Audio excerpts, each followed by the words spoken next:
Hi guys.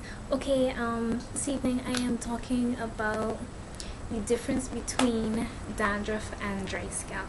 Now, I know a lot of people get it confused most of the time.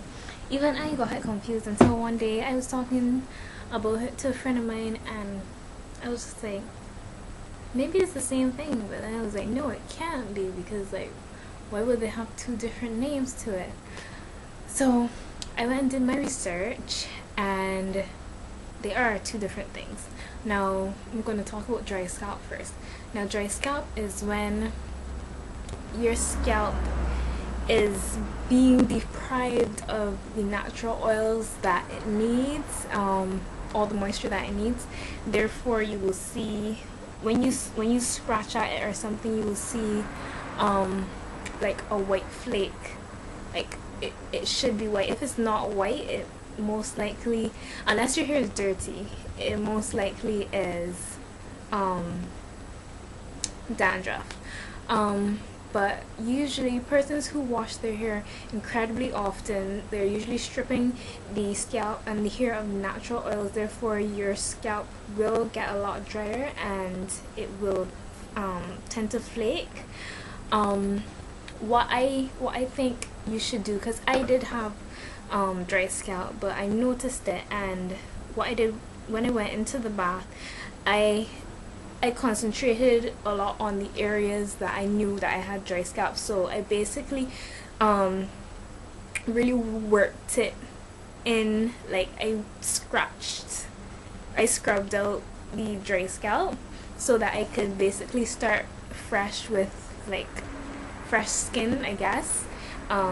So all of the dead skin that would have been on there is gone, and then you have to moisturize your scalp. Make sure it's well moisturized and or else the dry scalp will come back.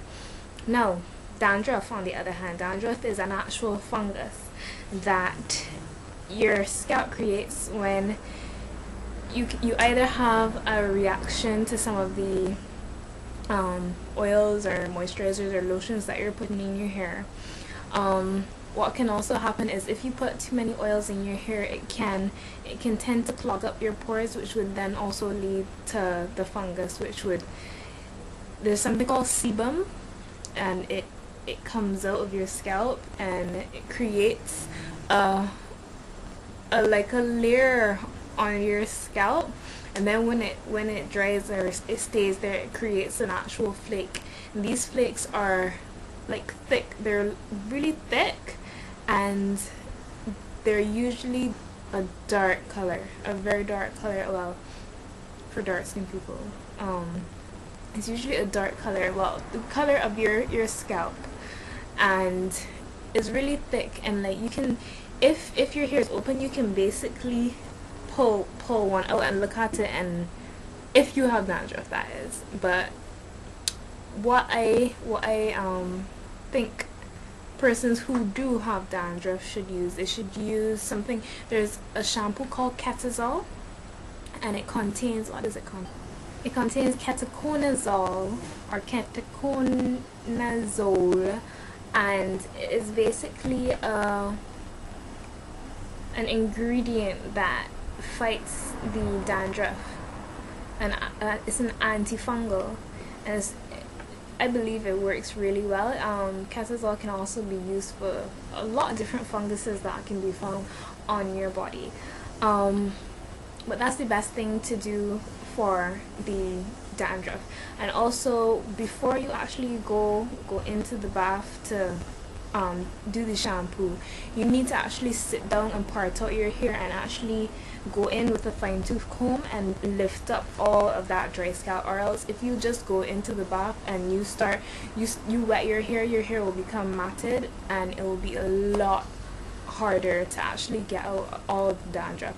Because if you just leave the dandruff, it will stay there and it will keep on building up, and it will get harder to the point that you just can't take it anymore, and I don't know, you have to do something about it.